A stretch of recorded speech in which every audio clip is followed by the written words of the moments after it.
paz de Deus para todos os irmãos e irmãs em Cristo Jesus. Estou hoje aqui na casa do meu pai, esse é o irmão Almir. Então ele vai estar junto conosco, vai ficar ali sentadinho. E eu vou colocar aqui o telefone, porque em casa estava muito barulho. Eu disse, não, vou para casa de painho. Né? A palavra de Deus, a gente tem que ter reverência. Eu sou muito exigente em muitas coisas, e principalmente quando se trata a gente fazer algo para o Senhor. Não é de todo jeito, né? Bom, eu confesso que ontem eu não coloquei nada, né? Nenhum vídeo. Eu estava com enxaqueca muito forte. 4h20 da manhã de ontem eu já amanheci com dores muito fortes de cabeça. E a minha enxaqueca é muito forte. Mas eu agradeço e louvo ao Senhor porque hoje eu estou aqui de pé, né? E pedindo por aqueles que fez cirurgia. Teve uma irmã que fez uma cirurgia na perna, um corte muito grande, pediu oração.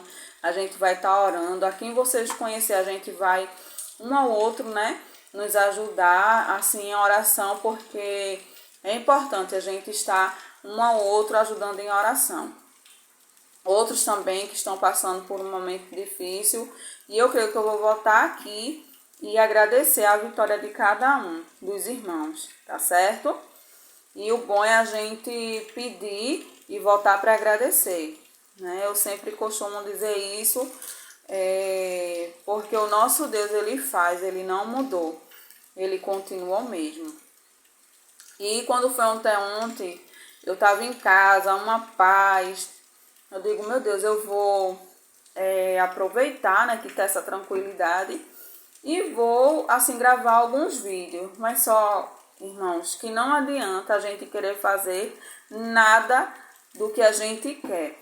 E sim, conforme a vontade do Espírito Santo de Deus.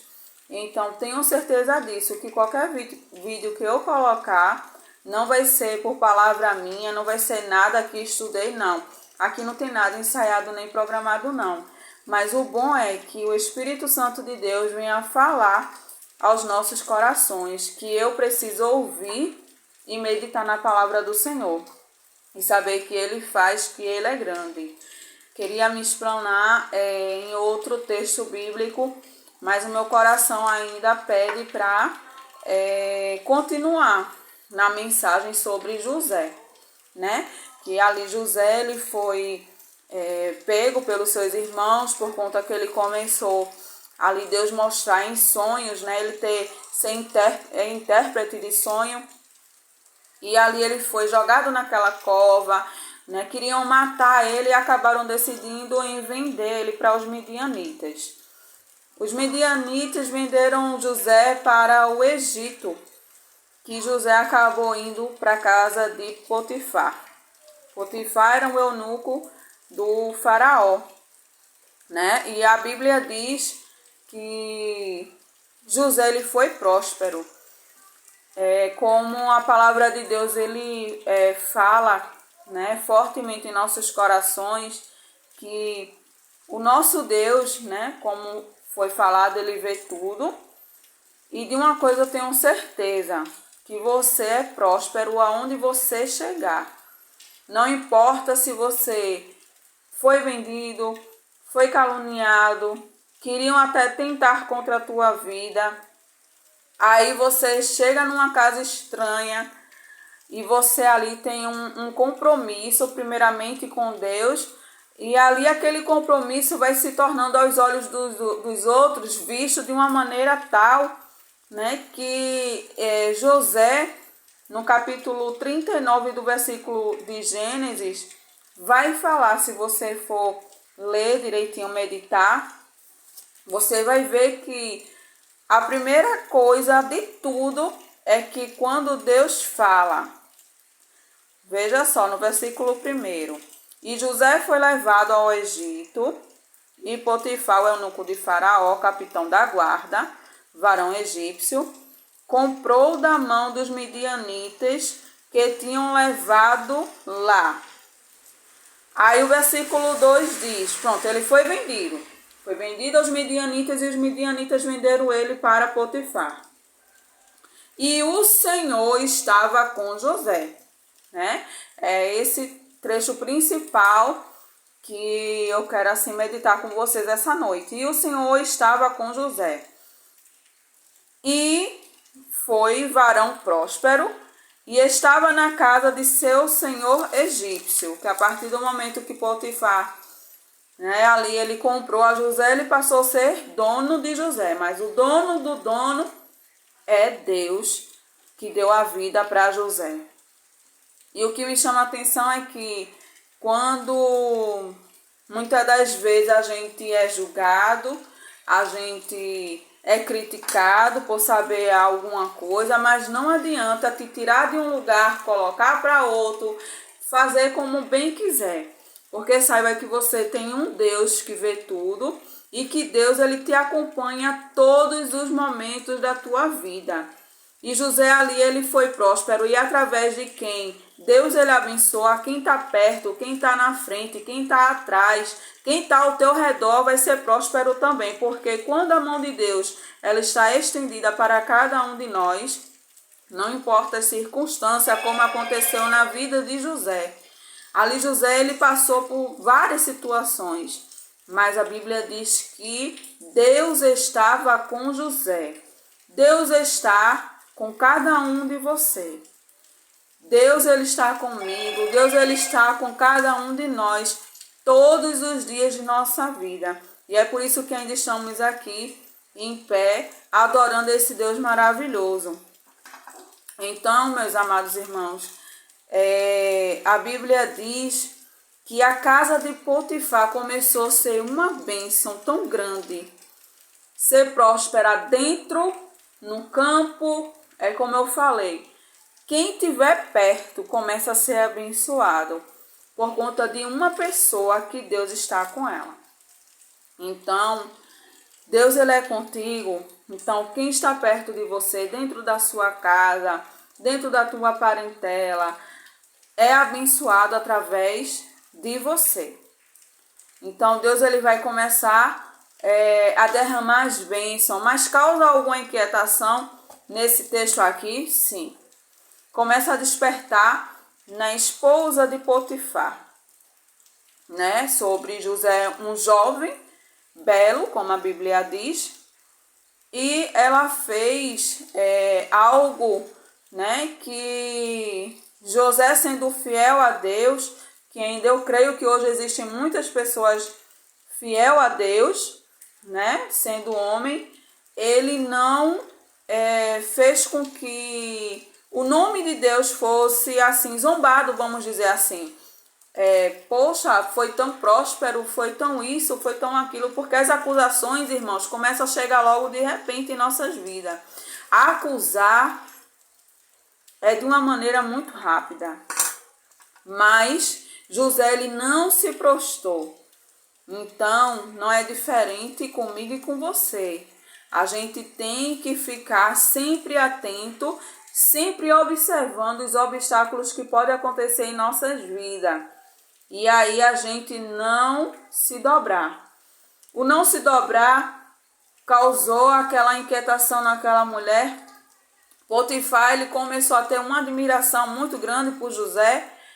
E José, novamente, né? Novamente ele vai passar por algo que eu acredito que aos olhos dele ele disse, não, agora graças a Deus, graças a ti, Senhor, eu estou aqui, eu estou trabalhando, né? Mesmo como escravo, foi vendido, mas agora eu estou quieto. Mas é quando começa o trabalhar de Deus.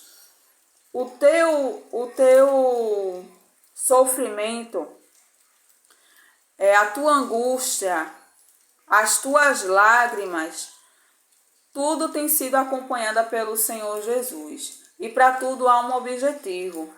Esse objetivo a gente vai ver mais um pouquinho na frente, porque senão fica muito longo o vídeo. Mas todos os propósitos de Deus mais na frente, a gente vê que tudo que a gente passa, nosso sofrimento, as nossas lágrimas, nossas súplicas, tudo vai ter um objetivo e tem um objetivo. é que você sempre não se dobre, seja fiel. Seja fiel ao nosso Deus, que Deus ele tem uma recompensa para cada uma de nós. Não é uma troca, e sim a gente verdadeiramente adorar, não se dobrar e fazer com que Deus ele seja glorificado em nossa vida. E na vida daquele jovem foi difícil, como a nossa também. Muitas vezes a gente passa por situação que a gente diz, meu Deus, eu estou aqui só. Porque somos seres humanos, mas saiba que você nunca está só. Nunca estará só, porque o nosso Deus ele é fiel para cumprir tudo aquilo que ele prometeu. E José novamente ele vai para a prisão. Ele vai para a prisão novamente. E quando chega na prisão, ele fica com uma responsabilidade. E essa responsabilidade de José é organizar ali toda a prisão. Mas até na prisão, novamente José na prisão, né? Como muitas vezes a gente quer questionar a Deus. Saiba de uma coisa, não questione a Deus. Nunca questione a Deus, porque o nosso Deus, ele sabe, ele tem todo o objetivo de fazer como ele quiser. E quem é eu para poder questionar a Deus? E a gente vê que se a gente fechar nossa boca, começar a adorar, a gente vai ver, irmãos, como o nosso Deus ele é grande e maravilhoso. Mesmo que muitas das vezes lá dentro está tão cravado, está tão dolorido, a gente diz, Senhor, não aguento mais passar por isso. Mas o Senhor, no final de tudo, ele vai te triunfar de uma maneira tão linda como foi na vida de José. A gente já chegou ao capítulo 39 do livro de Gênesis, mas saiba de uma coisa, que o nosso Deus, ninguém é maior como o nosso Deus. E o nosso Deus, como foi na vida de José, entrou em prisão, Jesus estava lá com ele. Dentro da cova estava lá com ele. Foi vendido, mas Deus está vendo tudo. Deus ele vê tudo. Quando diz assim, faz desse jeito, vamos vender, vamos de outras maneiras. Tem muita maneira, mas você está entendendo o que Deus está falando com você nesta noite. Então é por isso que eu creio que muitas bênçãos virão. E continue orando um pelos outros, porque o nosso Deus ele tem a resposta na hora certa e no momento certo. E sempre estará conosco todos os dias de nossa vida. Que Deus abençoe. Tenha uma noite de paz, porque você dorme e acorda, porque o Senhor ele tem te dado fôlego. Saiba de uma coisa, que Deus, ele é que te dá nova vida, glória a Deus, durante o outro dia. Você acorda, eu acordo, porque o Senhor assim determina em nossa vida. Porque a sua missão ainda aqui na terra ainda tem um pouquinho a mais para continuar. Muitas vezes a gente pensa que está tudo perdido, que vai se findar hoje, mas não é. Muitas vezes eu já pensei isso também na minha vida. Acho que hoje, amanhã, eu não vou me acordar. Eu estou tão fraca do meu corpo, eu estou passando por isso, eu estou passando por aquilo. Mas saiba que o Senhor, ele é o teu fôlego, ele é a tua vida, ele é a tua sustentação aqui na terra. E eu creio, né? Peço também oração por uma família enlutada, aqui perto da minha casa. O Senhor foi dormir ontem, como eu estava falando, me veio à mente, que minha mente está uma graça só. E esse Senhor, né, Deus, ele tomou para si, e foram preparadas aqui algumas coisas, né, assim, funerária, esses trâmites todos. E ele foi dormir e não acordou. Então não é diferente em nossas vidas não, a gente pode dormir e não acordar, porque o dono da vida, quando ele chama, cada um de nós está chamado, porque o Deus do impossível, ele dá vida, ele toma, tudo é no momento dele. Agora saiba de uma coisa, se você estiver passando pela aprovação, a aprovação só vai acabar quando Deus já terminar na minha e na tua vida. Mas a diferença é que você tem um Deus, nós temos um Deus que vê tudo. Amém?